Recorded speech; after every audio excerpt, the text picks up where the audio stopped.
گلم درهی فیض آباده وای فیض آباده جان مرغی دل من همیشه در فریاده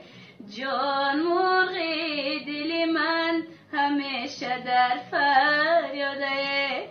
های این محبینه میره ولب لبی جر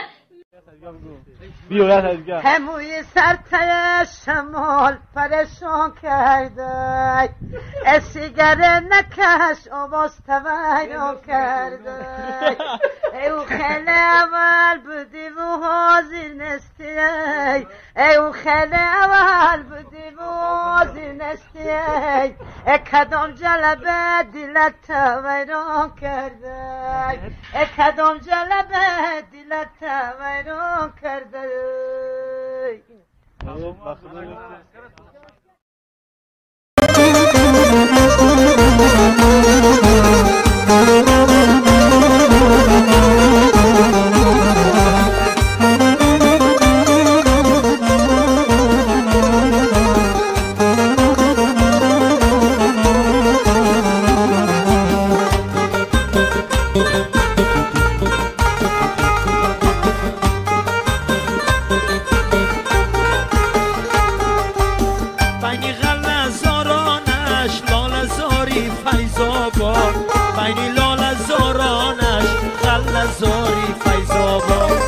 از حرارتی خاکش از طبیع عرقناکش